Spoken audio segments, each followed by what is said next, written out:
ये मैं समझ रहा हूं कि आप लोगों का मुझे बहुत प्यार मिलता है। क्यों? मैं कहीं दूर का नहीं हूं, मात्र यहां से 5 किलोमीटर दूर गांव है। और जैसे मेरा क्षेत्र मुझे प्रेम देता है, मैं उसका बहुत आभारी रहता हूं।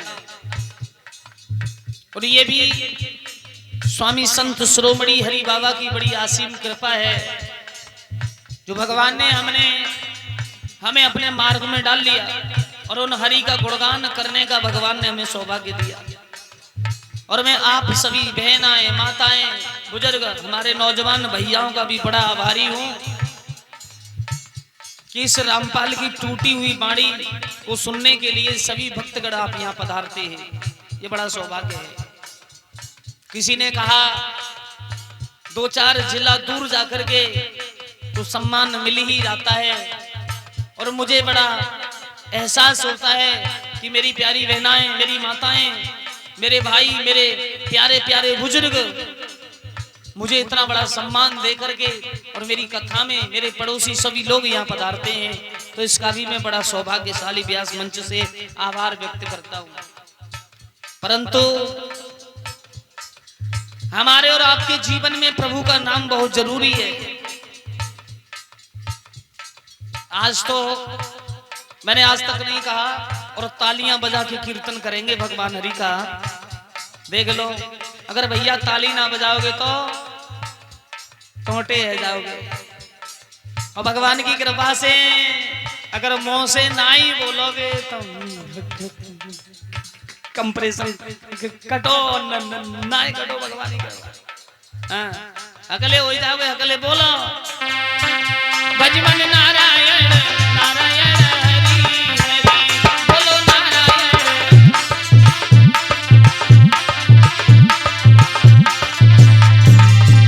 अरे बूढ़ी अम्मा, मैंने उन्हें कह रहा हूँ तू घूमट करे क्यों बैठी है?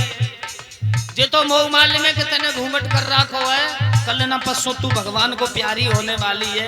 अरे राम को नाम बोल ले। कल झांकी देखी हमारे राजन भैया की, देखी वो बाद में मैंने रटा ना कभी का नाम, याद कर राम बुढ़ापे में। जब बुढ़ापे में तो तू राम को नाम ले ही ले। हाँ, कल ना परसों बस तेरो दोबारा गोनो है वे बारे हो है। मैं या गोने की बात नहीं कर रहा हूँ, मैं बागोने की बात कर रहा हूँ। कल ना परसों परमात्मा के दूत लेवे आएंगे, वो विवाह शादी करके हमारी आपकी सबकी ले जाएंगे। बोलो भजमन नारायण भजमन नारायण नारायण हरि हरि, बोलो नारायण नारायण हरि। तुमसे अलग क्या नहीं पड़ेगी, बजाओ। हाँ, और तुम बैठे, तुमसे अलग क्या नहीं पड़ेगी।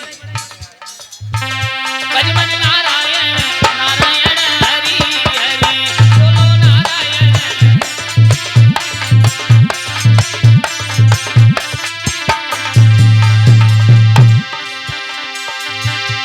और नारायण नारायण हरि हरि, नारायण नारायण हरि हरि, बोलो नारायण बोलो नारायण नारायण हरि हरि।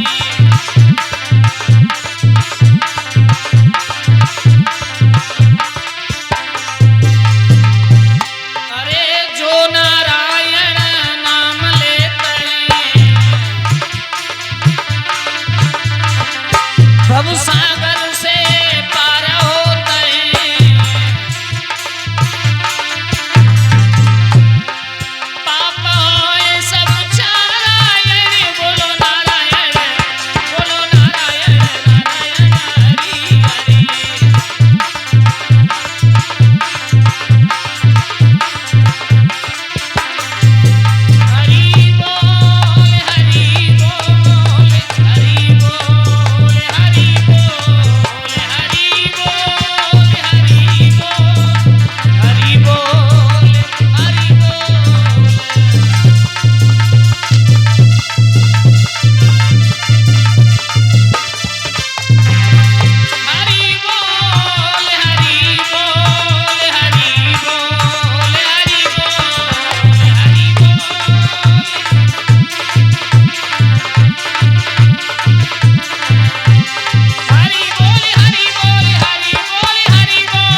तुलसीदास महाराज की,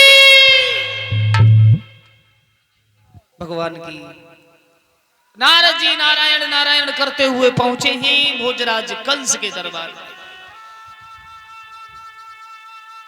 नारद ने पूछा, बेटा दो छबड़ियां नील कमल के फूल मंगाए थे, वो आ गए? कंस कहने लगा, गुरुदेव दुख इसी बात का है। आपने कहा कि कालिया नाग उन दोनों को समाप्त कर देगा, दो छबड़ियां नील कमल के पुष्प मंगवाओ, वो भी आ गया। उन दोनों को कैसे मारा जाए? जब ये सुना कि उन्हें कैसे मारा जाए, तो नारद बोले, बेटा अगर कृष्ण बलराम तुम्हारे पास आ जाएं तो मार दोगे? कंस बोला, वाह गुरुदेव, अगर वो मेरे पास आ गए तो मेरे पास बड़े बड़े योद्धा हैं, शंख चारूढ़ मुष्टक आदि पहलवान मेरे पास बड़े बड़े योद्धा, और ऐसे ऐसे योद्धा कि उनको एक मिनट भी नहीं लगने देंगे, खत्म कर देंगे। सज्जनों, नारद ने कहा, कल शिव तेरस का दिन है और कृष्ण को बुला लो, तुम्हारा जो कोई हितैषी हो उसे भेज दो, जिसकी नंद बाबा से बहुत अच्छी जान पहचान हो, रथ भेजो, मेरे भांजे कृष्ण बलराम मेला लगा है और आप मेला देखने मथुरा चले आओ। बेटा कंस, कृष्ण इतना हटीला है कि जब रथ जाएगा तो रथ में बैठ करके दौड़ा चलाएगा। कंस बोला, गुरुदेव अक्रूर मेरे बहुत ही अच्छे संबंधी हैं, और उधर अक्रूर की मित्रता है नंद बाबा से। तो नारद बोले, बस इससे अच्छा और क्या है? इतना कहा, नारायण नारायण करते हुए नारद जी वहां से अंतर्ध्यान हो गए। दरबार लगा है, अक्रूर को बुलाया, अक्रूर रथ ले जाओ और गोकुल चले जाओ।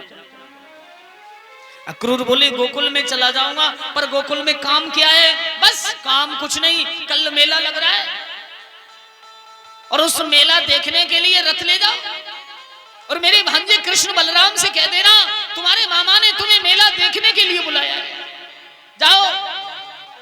अक्रूर रोने लगे, आंखों से आंसू अक्रूर के बह रहे। अक्रूर सोचने लगे, 11 वर्ष का कृष्ण, कंस बड़ा बलवान है, और कहीं अक्रूर तेने कृष्ण बलराम को लाके खड़ा कर दिया कंस के सामने, और कहीं जब दुष्ट कंस ने कृष्ण बलराम को मार दिया तो अक्रूर तेरे लिए संसार में मुंह दिखाने के लायक कोई बोलने के लिए नहीं छोड़ेगा। कंस ने कहा, रो रहे हो? बोले, हाँ। क्यों? मैं नहीं जाऊंगा। कंस कहने लगा, वाह, इस नहीं को निकाल दो, एक और मैं जाऊंगा।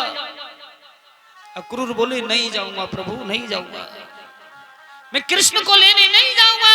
कंस कहने लगा, अगर तुम कृष्ण को लेने नहीं जाओगे तो बस परिवार सहित जेल के अंदर डाल दूंगा, सीधा फांसी का फंदा तुम्हारे गले पर होगा। अरे भैया, अक्रूर सोचने लगे, या दुष्ट के हाथ से मरने से पहले भगवान के दर्शन हो जाए तो सबसे अच्छा है।